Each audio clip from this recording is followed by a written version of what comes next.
The results of redistricting in San Diego can be seen in the nomination papers, the candidates who are making up a so-called Latino empowerment district.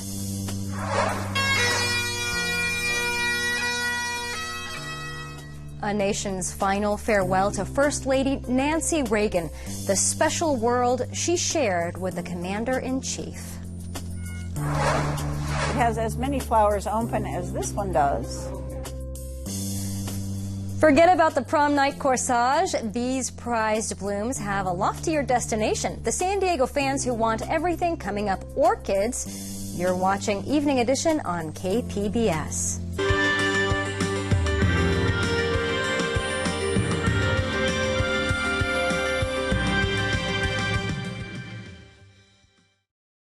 Thanks for joining us. I'm Maya Trabulsi. Sounding off today on a fight that went viral at Lincoln High School. Students wanting a chance to tell their side of the story. KPBS reporter Jean Guerrero has more on how the fight and the hype affected campus. About 50 students gathered behind a podium here in front of Lincoln High School. They had decorated the school's fences with posters showcasing student achievements, such as college admissions, 3.0 GPAs, and scholarships. Several students and teachers spoke in defense of the school, focusing on positive things that are happening. They said they're tired of being stereotyped because of the school brawl that occurred earlier this month, which sent several students and one police officer to the hospital. 2 students were arrested. One of the students who spoke was Stephanie Beltran, a senior. What happened 2 weeks ago doesn't define Lincoln High School. Lincoln High School has been impacted hundreds of students in positive ways, including me. Last week, the San Diego Unified School District said no students would be expelled because of the fight. The San Diego District Attorney says surveillance video of the fight will not be released during the investigation. Jean Guerrero, KPBS News. Drones could be the next step for advancing emergency technology within the San Diego Sheriff's Department. A department spokesman says they are exploring the possibility of using drones for jobs like assessing wildfires or hostage situations. Drones have an advantage. They can get into places that people can't. But privacy experts warn against the possibility that they would be used for surveillance of residents. Prison time for a couple running a charity scam. A Georgia couple that ran a tax-exempt San Diego charity claiming to train wounded vets for film industry careers has been sentenced to jail and home confinement for conspiracy, fraud, and theft. Prosecutors say the couple even got the Department of Veterans Affairs to provide more than $1 million in funding, but they used shoddy bookkeeping methods and pocketed foundation funds for personal use. Starting today, the first civil trial connected to the sexual harassment scandal of former Mayor Bob Filner. In the lawsuit, a Parks employee, Stacy McKenzie, accuses Filner of grabbing her from behind and putting her into a headlock. Her attorney, Dan Gillian, says finding a jury with no biases will be a challenge. Because everybody knows about the case. And so, you want to get a fair and impartial jury. So you're going to try to find 12 people who have never heard about this case before. It's not going to be possible. So it's just going to be finding a jury that doesn't have any biases. And that might be hard, too. This trial comes just over a month after the city agreed to its largest settlement in the scandal, $667,000 payout to Benelia Santos Hunter, who was Filner's executive assistant. Jury questionnaires for the current trial will be handed out next Thursday. Stormy weather moving into San Diego right now. Dark clouds over the KPBS studios this afternoon. The winds are also picking up, whipping through tree branches and rain coming down in Logan Heights. This is off Imperial Avenue near the 805. And a severe thunderstorm warning has been issued for our area. Steph Davis breaks down the timing of the storm system in tonight's KPBS weather report. Wet weather, unfortunately, as we head towards the weekend. Rain already starting across northern and central California. The yellows on radar indicating locally heavy bands of precipitation, and this rain will continue to extend towards the San Diego area as we wrap up our Friday. So satellite and radar shows it. Here comes the rain creeping in off the Pacific, and that will impact our region for our Friday night. So if you do have plans to kick off the weekend tonight, definitely want to keep those umbrellas handy. Do watch for minor weather-related travel delays. Temperatures in Borrego Springs back to the 50s tonight. tonight. Clouds and showers in Mount Laguna. Your low is 34. 46 and showers in Ramona. Showers creeping into Oceanside as well. Same deal in San Diego with an overnight low of 55 degrees. Now, we could even see a rumble of thunder or two in the forecast, especially as we head into the nighttime hours. And there's also a wind advisory in effect. The National Weather Service putting that out until tomorrow morning. Could see fairly gusty winds out there, so watch for blowing and drifting dust in the deserts. And if you do drive a high-profile vehicle, definitely want to exercise caution. Now, the good news is by the time we get into tomorrow, especially tomorrow afternoon, the rain is out of here with our system creeping off to the east, so we'll dry things out across much of Southern California. Still the chance for a lingering shower Saturday morning, but those chances will continue to dissipate as we head towards the afternoon hours. Here's a look at your 5-day outlook for the coast. Clouds breaking for sunshine Saturday with a high of 64. Temperatures Sunday remain in the mid-60s. Another chance for showers on Monday, and then sunny and pleasant as we head into Tuesday and Wednesday. 5-day outlook inland shows similar forecasts. Clouds breaking for clear skies Saturday with a high of 64. 66 and partly sunny on Sunday. Another chance for showers on Monday, and then Tuesday and Wednesday look good as temperatures continuing to climb. By the midweek, we'll be back up into the 70s. Your 5-day outlook for the mountains. Clouds break for sun on Saturday, high 49. Temperatures will jump to the 50s for our Sunday. A shower in spots definitely possible Monday, and then sunny and warmer Tuesday and Wednesday. And we'll wrap things up with your 5-day outlook for the deserts. Clouds breaking for clear skies Saturday, partly sunny on Sunday with a high of 77 degrees. And then temperatures really ramp up as we look ahead to early next week. Into the 80s we go by Tuesday and Wednesday. Steph Davis, KPBS News. The California Water Board is easing the water conservation pressure on San Diego County. State officials have certified the region's billion-dollar desalination plant as a drought-resilient water supply. That means they are cutting mandatory water conservation goals from 20% to about 13%. It is a great step in the right direction. We've gone from essentially no recognition in the regulations of the investments that this region has made in drought-resilient local supplies to some recognition. And officials say the new rules took effect the beginning of March, so the conservation goal is already lower. California extended the mandatory conservation program through October. The nomination papers are in, and it looks like San Diego's so-called Latino Empowerment District will see its first Latino representative next year. In 2011, the city added a 9th council district in the Mid-City area where Latino residents make up the majority. A year later, it elected City Councilwoman Marty Emerald, who is white. Now, 5 Latinos are running to replace her. It makes me feel very proud because it makes me realize that we are making a difference in promoting the importance of everyone getting involved and making sure that our voice is heard. 8 candidates filed nomination papers this week, already getting high-profile endorsements from our Emerald's Chief of Staff, Ricardo Flores, the Environmental Health Coalition's Georgette Gomez, and taxi organizer Sarah Saez. A new development tonight in a class action lawsuit connected to the front-runner in the Republican race for the White House. One of the students behind the legal fight against Trump University says she wants out. Tarla Makov has fought Donald Trump in court for 6 years. Her attorneys say Trump and his lawyers have put her through the ringer. Her lawsuit claims Trump University conned students out of money and failed to deliver on the so-called secrets of real estate success. A federal judge says it'll take about a week to rule on the request. The political highs and lows of the Trump campaign continue, leaving many trying to imagine a Trump White House. Associated Press reporter Tracy Brown shows us the international crowd weighing in on the presidential race. We won Nevada, Georgia, Tennessee, Alabama. As the primary election wins pile up for New York billionaire Donald Trump, many around the world ponder what a Trump White House could mean. Mexican leaders say a Trump presidency will hurt U.S.-Mexico relations. based on his pledge to build a wall and repeated anti-Mexican comments. Mexico and the United States will never stop being neighbors. So this is generating disappointment among Mexicans, the fact that this person who has so many chances of becoming president speaks like that about Mexicans.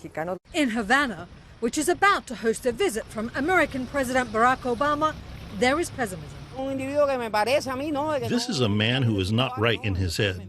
I think it takes us back to earlier years in the U.S. and the world, like when George Bush was president.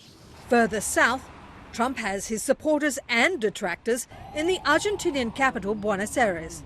I think maybe that he could be a good leader, but he should change a little his thinking. I must be one of the very Argentines that's in agreement with some of the ideas of Donald Trump. Argentina is going through a moment of great difficulty due to an invasion of foreigners. In Berlin, some see no good American political choices in 2016. Trump is successful, but obviously a total idiot. But in Moscow, Trump and Russian President Vladimir Putin's mutual admiration has won the GOP frontrunner some new fans. I feel Trump close to me because I think he is lobbying for a cohesion between the U.S. and Russia. For Italians, the similarities between Trump and the brash former Prime Minister Silvio Berlusconi are irresistible. They both are outsiders. Berlusconi created a new party and filled a void. So far, my impression is that Trump just destroyed the identity of the Republican Party. Having weathered the volatile Berlusconi era, some Italians are already sympathizing with American voters. I'm sorry for the Americans. For Trump's friends and foes abroad, the fascination with American politics will carry through to the first Tuesday in November and beyond. Tracy Brown, Associated Press. Young voters are getting a boost in a key swing state contest. A judge has granted a request to let 17-year-olds vote in Ohio's presidential primary on Tuesday. The state already allows 17-year-olds who will be 18 before the fall election to vote in the primary with some limits. Close friends and family remembered the life of former First Lady Nancy Reagan today.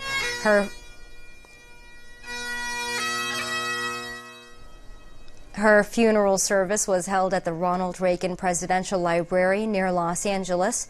She died last Sunday at age 94 and was buried next to her husband, who died in 2004. My parents were two halves of a circle, closed tight around a world in which their love for each other was the only sustenance they needed. While they might venture out and include others in their orbit, no one truly crossed the boundary into the space they held as theirs. The former first couple were married for more than half a century. Long-standing frustrations erupt at Lincoln High School. A look at the critical race in City Council District 1 and the reasons behind California's dismal voter turnout in recent years. Join us for the roundtable tonight at 8:30 here on KPBS. Can you smell them? Orchids were in the air today. At least their fragrance was at the Scottish Rite Center in Mission Valley. KPBS's Tom Fudge shows us the celebration of color and tells us about the 70th annual show of the San Diego County Orchid Society. Remember that each plant belongs to someone, so keep your opinions on the positive side or state the negative in a nice manner. Orchid Society member Pam Peters orients the judges Friday morning for the orchid competition, in which judges award ribbons for plants in 19 different categories. It was the kickoff of a 3-day event. I think that wins. More than anything, the show is a celebration of the orchid. Yay, ribbons. Orchids are very specialized. They, as I said, come from all over the world. They're in all different colors, shapes, sizes, aromas. Also on display are the orchid people. That one's been blooming longer. Like Kevin Reinierson. We all speak orchid, you know, like you pick up a vernacular being around these people. You learn how to talk about the plants. They're great people. They really just want to share with you the beauty of orchids and how to grow them. There are 30,000 species of orchids in the world, and the Orchid Society wants to keep it that way. So I did a talk about searching for orchids in Antarctica. Ron Kaufman is head of the Society's Conservation Committee. He says there are many vendors selling plants, and some of the money will go to protect orchid habitat. The Conservation Committee has a sales booth here, and if they buy a plant from the Conservation Committee sales booth, that money will go to support conservation projects. Tom Fudge, KPBS News. It's all a flutter for spring at the San Diego Zoo Safari Park. Thousands of butterflies from more than 20 species dazzled guests at the new Butterfly Jungle exhibit. The colorful bugs from Asia, Africa, and Central, South, and North America will be on display for 4 weeks beginning tomorrow. Park officials recommend visitors wear colorful clothing to attract the butterflies for a selfie. And when they walk in, butterflies sometimes land on them. The cameras come out, everybody stands still while everybody has their picture moment with these butterflies. Very unique encounter here at the Safari Park. Park officials say this popular springtime event also provides an opportunity to help promote sustainable habitats for butterflies worldwide. With thousands of animals pouring into San Diego animal shelters each year, facilities are taking action as part of the Getting to Zero initiative. It's a partnership between 7 local animal shelters to prevent unnecessary euthanizing of healthy animals due to limited resources. As part of the campaign, San Diego Humane Society kicked off an entire weekend of free adoptions. Day of Giving just means so much to our community. You know, we anticipate caring for 16,000 animals this year, and every animal costs about $1,300 for us to care for. So really just inspiring the community to think adoption first and to help us care for the community's vulnerable animals means the world to us. All adoption fees are waived through Sunday, which includes spay or neuter, vaccinations, and microchip. An unexpected patron of the arts from San Diego, a new exhibit at the Downtown Central Library brings Walter Pomeroy's collection to the public.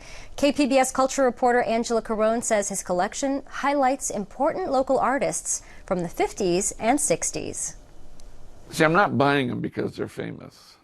I'm buying them because I like them. Walter Pomeroy started buying art from friends and artists in college. That was over 50 years ago. He eventually had to expand into 2 adjacent apartments to hold all of his artwork. I never thought I was collecting art. You know, I bought a painting, and then I bought another painting, and then I bought another one. And before long, my walls were covered. The collection runs the gamut: a painting from a thrift store in Paris, photography, and paintings by well-known artists like Sam Francis and Robert Rauschenberg. In the 50s and 60s, Pomeroy started hanging out with up-and-coming San Diego artists. They were all in the Spanish Village at that time. And so I would go in on the weekend, and if I saw something I like it and I have money in my pocket, I would buy it. Some of those artists would eventually become famous, like John Baldessari and Richard Allen Morris. Pomeroy has 44 pieces by Morris, and he has a rule: never spend more than $500 on a work of art. That artist today, that's Richard Allen Morris, you know, he's getting $10,000 for things. And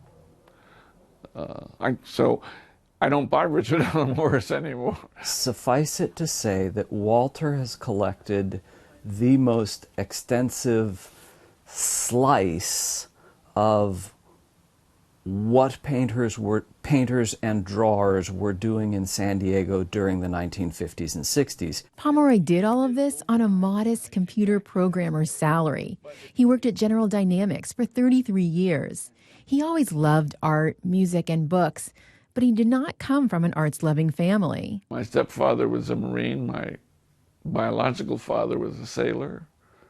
I grew up downtown on Union Street, near Ash, and sort of a tough neighborhood. His bedroom was by the kitchen, where his mother often worked.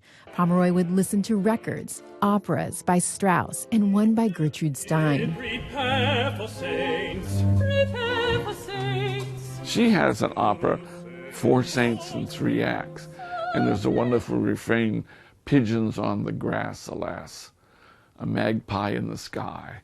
And I would play that often, and she heard that. So one year for my birthday, cakes are round. They sort of look like a LP. And so she wrote on the top of it, "Pigeons on the Grass." I thought that was kind of interesting. She had no idea who Gertrude Stein was or anything, but that was kind of touching moment. We didn't have that many touching moments in my life, family life, but that was one. Gertrude Stein remained an influence on Pomeroy. He hung his paintings salon style, just like in her Paris apartment. But of course, in her case, there were Picassos and Legers and famous people. Pomeroy actually does have a Picasso, an etching. It's not in a prominent place. The Picasso etching is a good example of how I'm not a good preserver. Because when I got that, I just went out and got a drugstore frame that would fit in. And of course, the backing and the mat are not acid-free.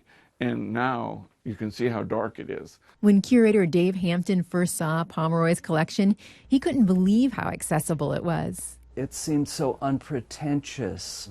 I don't think there's any white gloves in this place to move a painting around, period. There was an immediacy and a sincerity that was so refreshing. Pomeroy almost always bought straight from the artists and built a relationship with them. I've had more than one person tell me that they use this same word, that Walter was a hero, and that Walter kept them going at times when it was tough. Walter just went right to them and supported them decade after decade after decade. At 82, Pomeroy collects less and gives more.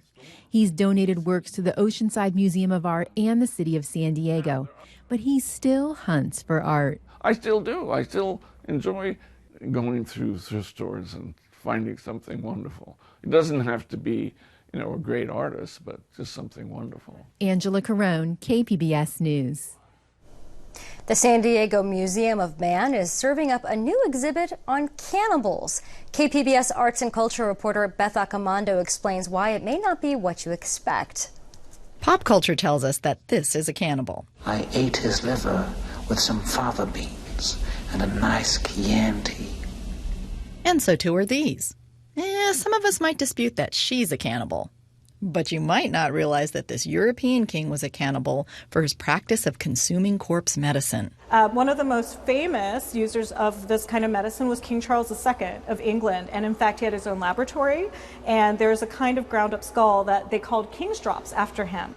You can find out more about King Charles at the San Diego Museum of Man's new Cannibals exhibit. We're really interested in looking at topics that might make some people a little uncomfortable, but actually if you explore them sort of with sensitivity and thought, you discover that there's more that unites people than divides us. In order to do that, the San Diego Museum of Man's Director of Exhibit Development, Emily Anderson, is defining cannibalism in the broadest possible terms as people who eat other people. That includes consuming fresh blood, or Charles's King's Drops, things you could find in a 1747 manual for apothecaries. And in this book is an entire section on medicine made from people. To read sort of one of the most, just to give you an idea of some of the language around this, it says, "The semen or sperm is whimsically used by some for dissolving the malefic influence of spells causing impotence." Such remedies were not referred to as cannibalism, but rather corpse medicine. You can visit an 18th century apothecary shop at the exhibit and see exactly what kinds of remedies were being made from human body parts for the aristocrats to consume. So at the same time that Europeans are going out around the world, meeting people they didn't understand, and using cannibalism as one of the ways to really reinforce that difference and saying these people are not like us because they eat other people. Back in Europe, medicine was made from human body parts and prescribed regularly to people for a number of different ailments. You can even use the museum's diagnostic machine to find out what you might need to cure your ills. When I look at my prescription guide, 13 gives me mummy dust. Each sheet, which is something a visitor can take home with them, tells you what things are made from and also what it would be prescribed for. Another popular remedy was skull moss, a fungus that grew on the back of skulls that had been exposed to air. The main supplier of these skulls were basically the battlefields of Europe. This is a period when there were wars happening all the time, either for conquest or for religious reasons. Cannibalism is still something of a taboo topic. Labeling someone a cannibal has been used as a shorthand for designating them as different and even subhuman. But the museum wants visitors to rethink that. And when you actually examine the real stories of cannibalism, there's a lot more in those that brings us together than it does separate us. So I think it is just a very compelling and provocative topic, and we wanted to take the risk of looking into this. So one of the things we really wanted to do in this exhibit is to ask our visitors to step into the shoes of people who are faced with really difficult decisions, and for them to think about, given the same circumstances, would I make the same choices? Can I empathize with this person? Do I understand what happened? To help people understand what happened to the Donner Party, there's an 80s-style video game where you basically get to join the Donner Party and examine the terrible choices they had to face. You can also be part of a shipwreck in the 1800s. If there was a group of people who'd survived and ran out of food, it was acceptable, socially acceptable for them to kill somebody in that group in order for the rest to survive. It was considered sort of an unpleasant but necessary practice. It was called the custom of the sea. Basically, you drew straws, and the person who drew the shortest straw was the one who was eaten, and the second shortest would have to do the act of killing. The San Diego Museum of Man hopes to challenge visitors and maybe even push them out of their comfort zone. At the end of the exhibit, it asks them to consider exactly what it means to be a cannibal and to think about changing their definition about what might be construed as cannibalism, and if they might even be capable of cannibalism themselves. Beth Accomando, KPBS News. And as always, you can find tonight's stories on our website at kpbs.org/evening edition. Thank you for joining us. Have a great evening. Good night.